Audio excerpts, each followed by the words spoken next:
No, that's what it's all about. And, I mentioned public funding, but at the end of the day, the bulk of our funding is philanthropic. And so I would encourage your listeners to look at an organization like Father Joe's Villages, who is effective in what it's doing, that helps those not only who are on the streets, but the community at large. Cloudcast 180. Powerful people, powerful stories, 180 seconds. The San Diego Union Tribune and Retirement Strategies Group present the Union Tribune Community Spotlight Show with your host, Drew Schlossberg. I'm Drew Schlossberg of the San Diego Union Tribune, and we are going to be back in a few seconds with our friends from the Downtown San Diego Lions Club, Todd Kaprielian. He is the president, joined by Jose Cruz, first vice president. I want to give a shout out, though, of course, to Retirement Strategies Group, the Retirement Made Simple folks who are sponsoring the community spotlight shows and have for quite a while on this. We were talking at break, Todd and Jose, about how important it was to go through the vetting process. So there's a lot of people that apply for grants on this. Maybe you can explain that. And do you do it during one time of the year, or whenever a grant comes in, a request, you'll take care of it? The grants committee convenes regularly, so at least once a month. And what we're really proud of, and what we want potential donors to understand, is that we go through a real filtering, a real screening of every application, every proposal that we receive. So we have things at the grants committee level, or whatever we approve, and there's a bunch of us. So it's a bit sometimes of a tangle taking place when you're having these conversations. Whatever we approve goes to the board, and that goes to the trustees. So there's all that screening taking place. We're going to take care of the money that's been entrusted to us and do good things with it. Right. And again, there's got to be you have a $5 million endowment. Congratulations on that aspect of it. But obviously, money doesn't grow on trees, so you want to be judicious. How you are using this. Will you take a look and monitor that? Boy, this year we gave a lot to veterans, or we gave a lot to underrepresented youth, or we gave a lot to those folks who were, maybe developmentally disabled, and then sort of back on. Hey, we haven't done this group in a while. We need to focus on this. Does that happen, Todd? It really depends on the applications that we receive. Right. We pretty much accept them and review them as they come in. So if it happened to be a year that was especially heavy towards either children, at-risk kids, let's say, or veterans, then that's just what we're being responsive to what's happening in the community. So we're not necessarily going out to organizations saying, hey, we'd like to do more in veterans, and could you submit something? Gotcha. And, of course, you've been doing this for so long, so people know what things are in the queue. I know you support boys and girls clubs and so forth around the county and that aspect of it. I wanted to mention, we talked about this right before break. You were saying, Todd, there's about 50 Lions clubs, give or take, in San Diego County. So, the cue is to folks, hey, listen, you're living in Fallbrook, or you're living in Lakeside or whatever, take a look and see, what your Lions Club is doing. How do you support? You're the largest one in San Diego County. How do you support the other ones?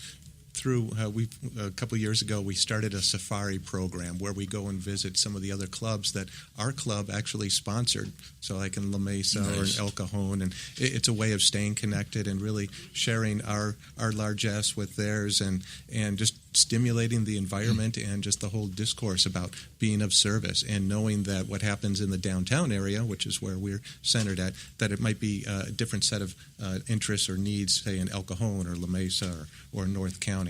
So we try to stay connected through our safaris and through just general outreach. But each club is self-sufficient. Right. And so they have their own community and their own membership challenges and such. One of the ways that we're able to help out, being able to do this show with you, right, and to talk about what's happening with Lions clubs, not just in downtown San Diego, but all over, and just raising awareness about this volunteer opportunity. Right. And what's the website, Todd, where people want to get engaged with you folks? SanDiegoLions.org. Are you looking for board members, Jose? We're looking for folks to come in, be engaged with us, and gradually move into leadership positions. We were just talking about my experiences, which was, hey, I just wanted to be a Lion, and then the next thing I knew, I was the secretary, and then the treasurer, and then I was a third VP, and then I'm going to be the president in July, and that just kind of happened. So the Lions have a really neat and subtle process. I didn't know I was in it to bring you into that role. So in a sense, yes, we are looking for that, and we're also pretty good at gradually bringing people into the core of the leadership. Right, and that website is San Diego Lions, all one word.org. Is that right, Todd? That is correct. Yeah. Yes. Yeah. And I think and also what's important for you folks, I imagine as well, any membership organization is retaining members, and it's easy to grab some and all that business, but to keep them sustained and to keep them energized. Has that been a challenge at all, Todd? We have some members that have been around 35, 40 years. Right. So, with some, I guess, what would you say? I would say it varies. I mean, what we need to do, right. what was attractive to me, and let me say that, because I was part of a different service club before, it didn't quite fit me.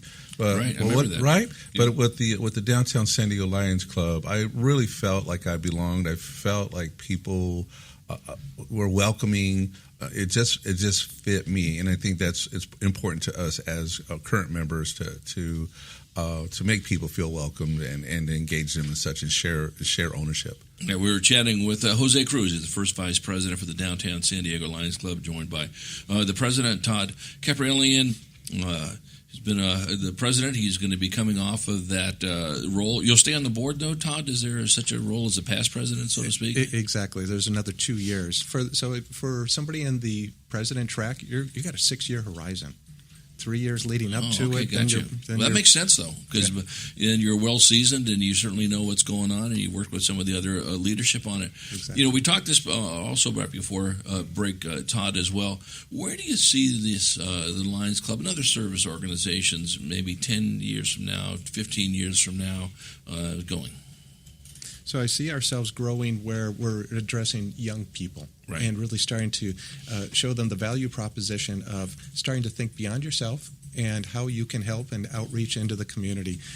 When we're starting to work with young kids who are trying to graduate from high school, and they come from families where that might be an achievement unto itself, but they have aspirations to go to college, that we want to address to young people of saying, help them, mentor them, so that they have a chance to do more in the community than, say, their parents have been struggling with.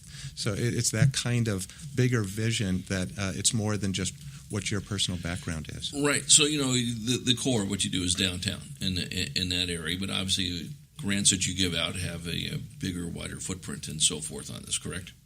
We try to focus on the downtown region. Right, but if someone comes with an idea that's in, let's say, Rancho Penasquitos, or that's in Chula Vista, will you direct them to those Lions clubs? If it's a countywide organization, for example, yeah, so that's inclusive of what we deem to be our service area. Sure, we'll probably fund that. Yeah, yeah. All right. So and again, there could be something. Are there things that is sort of a staple that all Lions clubs are always looking at? Obviously, you want to grow your largesse, of course, and that. But are there other things? Jose, you were talking right before break about one of the inspirations of the Lions clubs, Helen Keller. Right, and so a lot of people know the Lions Club as being the vision people, and that's because Helen Keller, at the time that the Lions Club was being formed, encouraged the Lions to make vision their priority. So that stays with us. I'm glad that we have other priorities, sure, but we still have that identity and vision, and we invest a lot in it.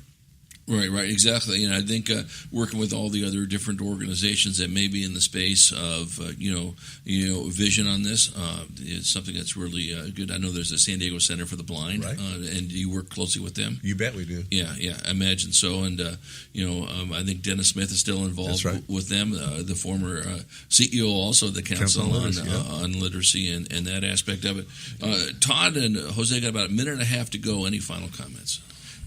San Diego Downtown Lions Club, we are a value proposition. Come in, get involved.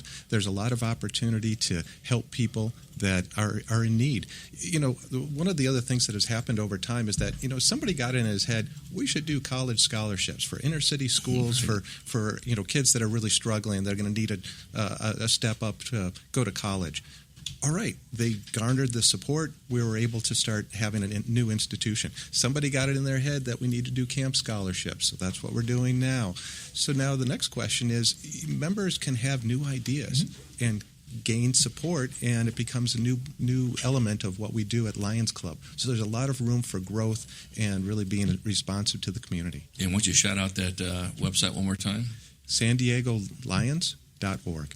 Jose, got about 30 seconds to go. Any final comments? People are asking, and they're concerned, I don't know how to help. I want to help. How do I do that? Here's an opportunity. Here's a way to do it. So look to the Lions Club in downtown San Diego or anywhere in San Diego County to be engaged with your community. Right. And I think like with almost anything, and Jose, you know this so well with your role at the San Diego Council on Literacy and other organizations, and Todd, you do too, with just the great footprint that St. Paul's Senior Services has in our region, is that whether it's 2 hours of volunteering a month, you'll take it. Whether it's $5, that's all you can afford. That's fine. Just get engaged. That's the key. Todd Kaprielian, what a pleasure. Nice to meet you. And president of the San Diego Downtown San Diego Lions Club, Jose, always good to see you as well, first vice president. And let's get you back on again. How's that sound? Thank you, Drew. Yes, I love it. Yeah. I'm Drew Schlossberg, and you've been listening to another edition of the Community Spotlight Show here on Cloudcast Media Radio, brought to you by Retirement Strategies Group.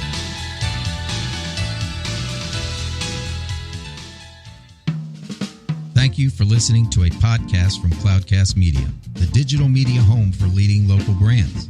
When it comes to amplifying your brand, a Cloudcast-sponsored show offers unbeatable value. Learn more at cloudcast.us. Cloudcast 180.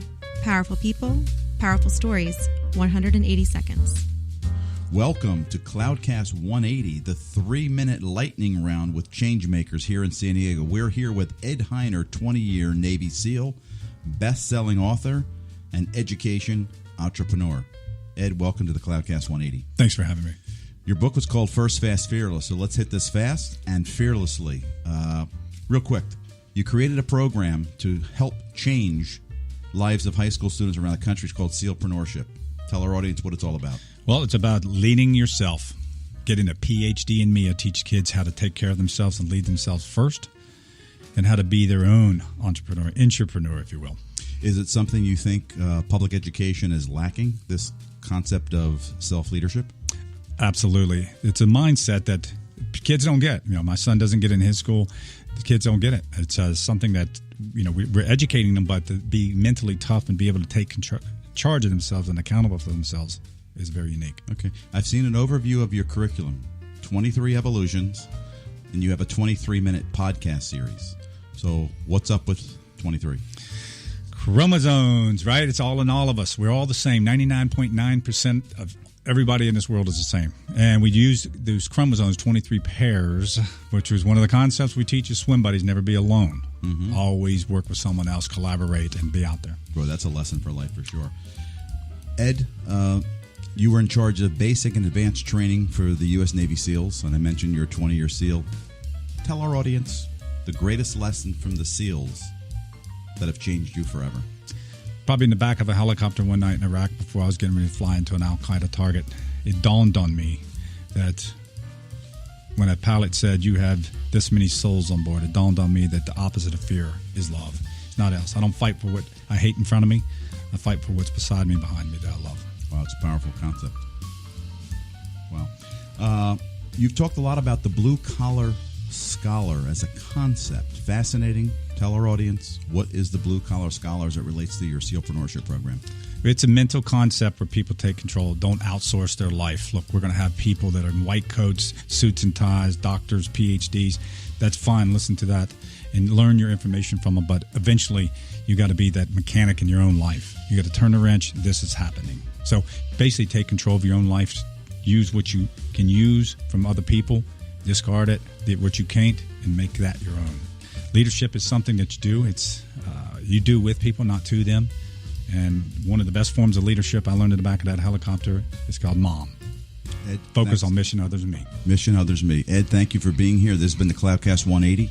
We hit it fast and fearlessly. We're out. Cloudcast 180.